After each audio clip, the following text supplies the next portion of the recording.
Okay, today we're going to do a few examples of using function notation. So in this example we have two functions. We have f of x is defined by this rule here, and g of x is defined by this rule. So it represents two polynomials, okay? And so what we're going to do is we're going to evaluate each one of these, okay? So in this case here, we want f of 2. So we want to know what the value of the function is at 2. Well, what we're going to do is, well, we're going to plug in 2 wherever there's an x value. So one way to get used to this is put parentheses. And so in this case here, I'm going to have, let's do it this way. So I'm going to put in, so let's do f of empty parenthesis. And we're going to do negative, and now there's x squared, so x, I'm going to put parenthesis, squared, so again, there's no parentheses, x, the negative is outside. The square is outside, so that's where the parentheses go. Plus 5 times parenthesis minus 3. Okay, now, so I'm going to stick 2 in here. So if I stick 2 in here, then that means I have to stick 2 in here, and 2 in here, and now simplify. So, exponents first, right? So, order of operations. So this is going to be 2 squared. So it's going to be negative 4, right? Plus 10 minus 3. And so now if I add this up, I'm going to get 3. And so the value of the function at 2 is 3. That's it. Now, I can also put anything in there, like a letter. So here, another variable, right? So again, I'm going to do this, f. So I'm going to do the same thing. So I'm going to stick in, so again, f of parenthesis equals negative parenthesis squared plus, oops,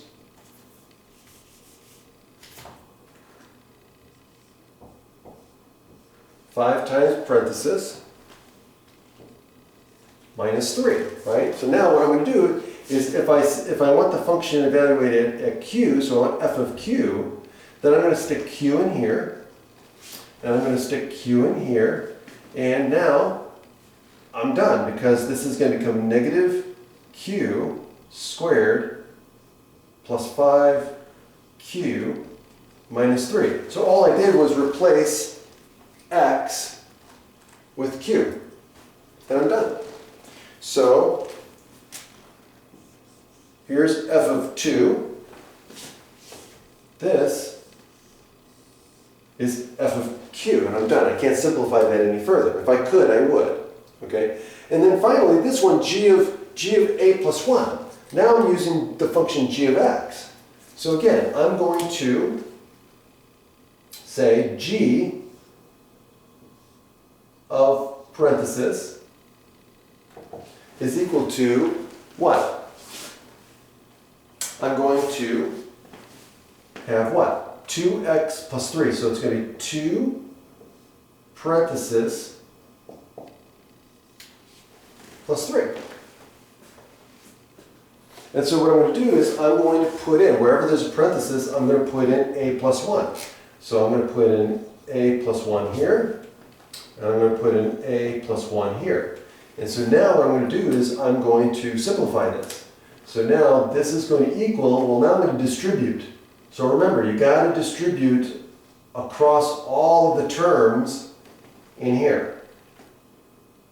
Okay? So then this is going to become 2a plus 2 plus 3. And then when I simplify it, I get 2a plus 5. And so this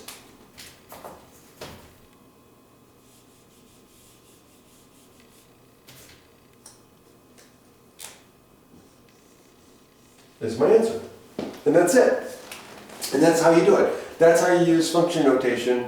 And you can, again, whatever goes in the parenthesis, you're going to replace x by or wherever x is. So again, that's the main thing you do. So if you follow that, then you'll tendency not to make a mistake. Okay, at least use the parentheses until you get used to it. If you're already used to it, that's fine. But again, just a stepping stone approach.